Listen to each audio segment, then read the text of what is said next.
We stick with the green theme, right? It's the only way to go. He's in his second year at Tulane, serving as Deputy Athletic Director for Operations and Capital, oversees facilities, operations, capital projects, construction, master planning, event management, guest services, camps, clinics, risk management, information technology. He's the sports administrator for baseball, football, sailing, and track and field, and other than that, he's got nothing to do. Previously served as Vice President and Director of Athletics at Florida A&M for part of 3 years, and he worked in athletics at Middle Tennessee, Miami, and his alma mater, Jacksonville State.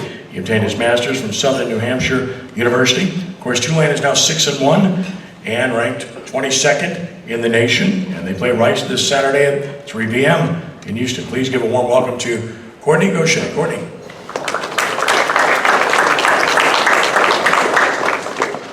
Ken, thank you for saying all those nice things. We'll catch up afterwards. But first and foremost, thank you guys for inviting us to represent Tulane Athletics. And I'm sure there's a number of questions. We'll get to that.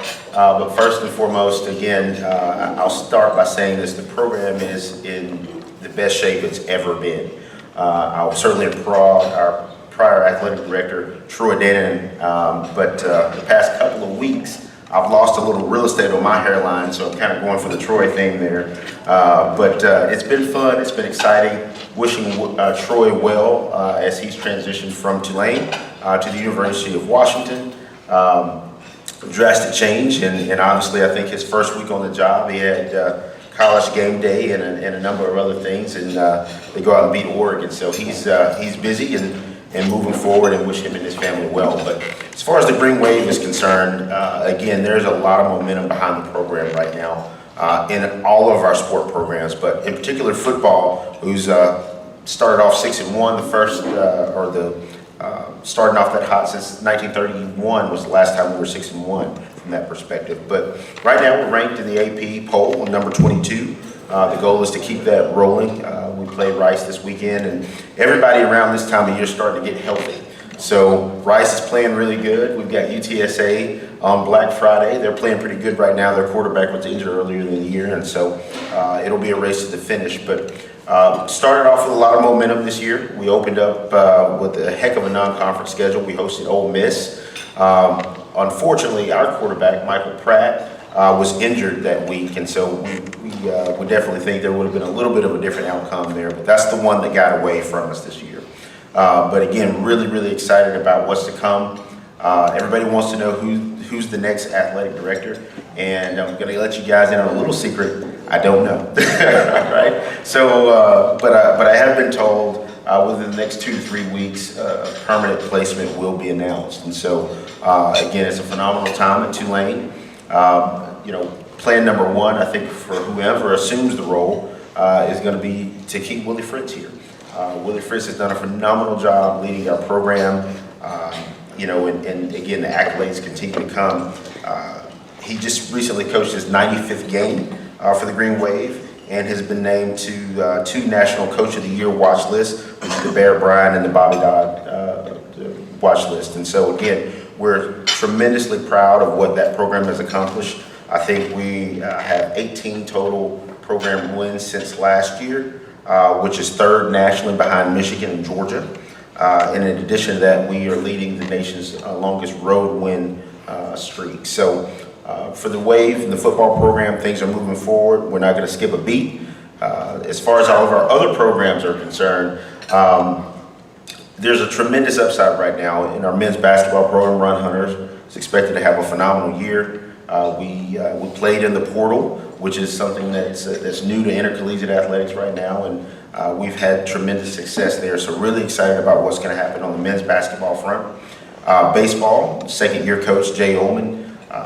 For the most part, we had a really interesting regular season, but we found a way to win in the postseason and won the American Athletic Conference. And so really excited about what's to come as far as our program.